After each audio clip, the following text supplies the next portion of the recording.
আসসালামু আলাইকুম, welcome to my new blog. তোমরা সবাই কেমন আছো? এই তো আমরা ভালো আছি। আজকে কিন্তু শুক্রবার ছিল, তো শুক্রবারের উদ্দেশ্যে আম্মু কিন্তু সবসময় পোলাও রান্না করে শুক্রবারে। কিন্তু আম্মু আজকে বলতেছিল যে চলো আমরা পোলাও রান্না করে কোথাও ঘুরতে যাই, বিরিয়ানি নিয়ে ওখানে বসে খাবো। যেহেতু এখানে অনেক ঘোরাঘুরির প্লেস আছে আর শুক্রবারে তো আরও ভালো লাগে। তো আমি ভাবতেছি যে হঠাৎ করে যদি ওয়েদার খারাপ হয়ে যায় সেদিনের মতো, তাহলে কিন্তু হারিসকে নিয়ে অনেক কষ্ট করতে হবে, আবার হারিসে জ্বর চলে আসবে। যেহেতু শাড়ি পরবো আর আমি কিন্তু শাড়ি ক্যারি করতে পারি না একদমই, তো সে কারণে হচ্ছে আমি বললাম যে চলো আমরা ছাদে যাই পিকনিক করি, যদি ওয়েদার খারাপ হয় তো নিচে চলে আসবো। তো আম্মু বললো যে ঠিক আছে, সব কিছু রেডি করি আমি, তুমি রেডি হও, বাবুকে রেডি করো, তো আমরা ছাদে যাই পিকনিক করব। তো আমাদের রেডি হতে হতে বৃষ্টি নেমে গেছে। আর এখানে হচ্ছে আমার নানু ভর্তা বাটতেছে, এখানে হচ্ছে বাদাম ভর্তা আর একটা কি জানি তিলের ভর্তা, সেটা বাটতেছে। কারণ বাদাম ভর্তা পোলাওর সাথে খেতে নাকি অনেক মজা। আমি খাইনি কখনো। আমার আবার ভর্তা খেতে একদম মজা লাগে না, যে কোনো ভর্তাই হোক ভাল লাগে না। আমার নানুর হাতের পাটায় ভর্তা খাইতেও কিন্তু অনেক মজা লাগে।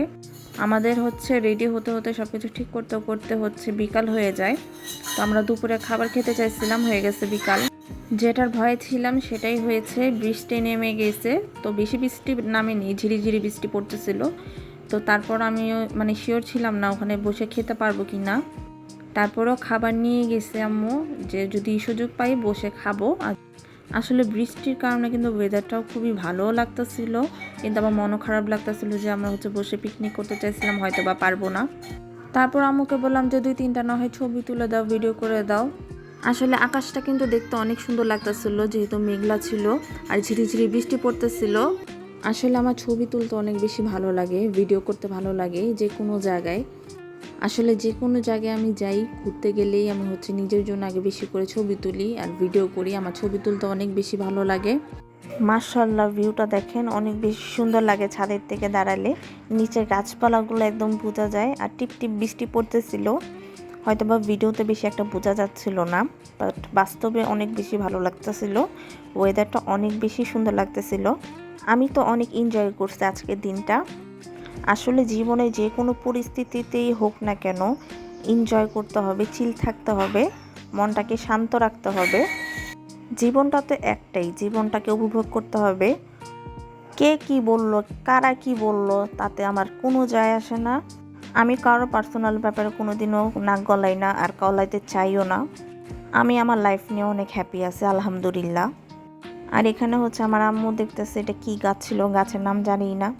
আর আমাদের এখানে হচ্ছে একটা বিল্ডিংয়ের থেকে আরেকটা বিল্ডিংয়ে যাওয়া যায় অ্যাডজাস্ট করা, একটা ছাদের থেকে আরেকটা ছাদে যাওয়া যায়। আসলে এই সিস্টেমটা অনেক বেশি ভালো। আল্লাহ না করুক যদি এক বিল্ডিংয়ে আগুন লাগে, তো ওই মানুষগুলো কিন্তু অন্য বিল্ডিংয়ে যেতে পারবে। কোনো বিপদ হলেও হচ্ছে এক বিল্ডিংয়েতে আরেক বিল্ডিংয়ে যেতে পারবে। আর এখানেও হচ্ছে আমি দেখাচ্ছিলাম যে প্রথমে যে ছাদে আমি গিয়েছিলাম ওই ছাদে অনেক বৃষ্টি ছিল টিপ টিপ, বাট এই ছাদে একদমই বৃষ্টি ছিল না, জানি না কেন। এক ছাদের বৃষ্টি আছে আরেক ছাদের বৃষ্টি নাই। আর আমার ছেলেকে তো অনেক কম নিয়ে আসি ছাদে, আমি মনে হয় একবারই আসছিলাম। ও সবসময় নিচে খেলে, নিচে প্লেগ্রাউন্ড আছে বাচ্চাদের। আর ছাদে নিয়ে আসলে একটু রিস্ক মনে করি, ওর সাথে থাকতে হয় আমাদের। আর হারিসও অনেক এনজয় করতেছিল। এই ছাদে তো একদমই বৃষ্টি ছিল না, আমার মনটা তখন শান্তি লাগলো যে না, এখানে বসে আমরা খেতে পারবো, একটু তো এনজয় করতে পারবো। কারণ ছবি তুললে তো আর ভালো লাগতেছিল না ছবি তুলতে তুলতে। তো আম্মু হচ্ছে পুরো ছাদ দেখানোর চেষ্টা করতেছিল আপনাদের, কিন্তু দেখাতে পারতেছে না। আসলে আম্মুর তো আর অভ্যাস নেই ছবি তোলার, ভিডিও তোলার, তো যতটুকু পারে সে চেষ্টা করে। আর এখানে আমরা খাবারের জন্য বসে পড়ছি। আম্মুরে বললাম যে না, এখানে বসে, এখানে পারফেক্ট আছে। মনে হয় অনেক বছর পর ছাদে বসে লাঞ্চ করতেছি, মানে তাড়াহুড়ার মধ্যেই হচ্ছে খেয়েছি। এই বৃষ্টির কারণে হচ্ছে যত ঝামেলা লাগছে। এমন টাইমে বৃষ্টি পড়ে, মানে কোথাও ঘুরতে গেলে বৃষ্টি নেমে যায়, কোথাও খেতে গেলে বৃষ্টি নেমে যায়। এই বছর আমার মনে হয় 2026-এ বৃষ্টি অনেক হয়েছে গত বছরের তুলনায়। আর হারি সেখানে পানি খেতেছে, সে অনেক দৌড়াদৌড়ি করছে, দৌড়াদৌড়ির কারণে হচ্ছে এখানে পানি খেতেছে, ওর গলা শুকায় গেছে। আম্মু এখানে বাড়তাছে বিরিয়ানি। নেক্সট টাইম আমার বোন আসলে ওদের সাথেও একটা পার্টি করবো এইভাবে। এবার বিরিয়ানি রান্না করব না, বারবিকিউ টাইপের কিছু একটা রান্না করব, কারণ অনেক দিন ধরে বারবিকিউ খাওয়া হয় না আমাদের। তো আমরা কিছুদিন আগে প্ল্যানিং করছিলাম যে বারবিকিউ করব, কিন্তু করা হয়নি। ওই যে সবসময় আমরা বাইরে যাই ঘুরে টুইরা খাই আহি, ঘরে আর কিছু উদ্যোগ নেওয়া হয় না আমাদের। তো এখানে হচ্ছে আম্মু ভর্তা বাইরে দিতেছে। ও মা, আমি দিই শুদ্ধ ভাষা থেকে ঢাকাইয়া ভাষার মধ্যে এসে পড়ছি, আসলে আমার ভাষা কোনো ঠিক নাই। আর এখানে হচ্ছে ওয়েদারটাও জোস ছিল, খেতেও ভালো লাগতেছিল। আসলে জীবনে শান্তি অনেক দরকার, জীবনে শান্তি না থাকলে কিছুই ভালো লাগে না, শান্তি না থাকলেও শান্তির আনতে হইব। আলহামদুলিল্লাহ আজকের দিনটাও ভালো কাটছে, আগামী দিনগুলো ভালোই কাটবে। তো তোমাদের আমার ব্লগটা কেমন লাগে তোমরা সবাই কমেন্ট করে জানাবা। আর আরও সুন্দর সুন্দর ব্লগ দেব প্রতিদিন। যেহেতু ব্লগ করা শুরু করছি তাহলে এটা কন্টিনিউ করতে হবে।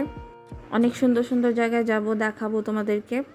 আসলে এইসব করলে না আমার হচ্ছে মনটা শান্তি লাগে, আর হচ্ছে টাইম পাসও হয় আমার। আর আমার পেজ খোলার তো মাত্র 2 মাস হয়েছে, 2 মাসের মধ্যে আলহামদুলিল্লাহ এখন অনেক ভালো ভালো কমেন্ট আসে। আর এখানে হচ্ছে ভিডিও করতেছিলাম, ছবি তুলতেছিলাম। আমাদের বাসারই একটা পিচ্ছি আমাকে ছবি তুলে দিতেছিল, কারণ আমি হচ্ছে ভিডিও করতে পারে না ঠিক মতো। তো পিচ্ছিটা আমাকে অনেক হেল্প করছে। তো আজকের ব্লগ এটুকুই, আল্লাহ হাফেজ।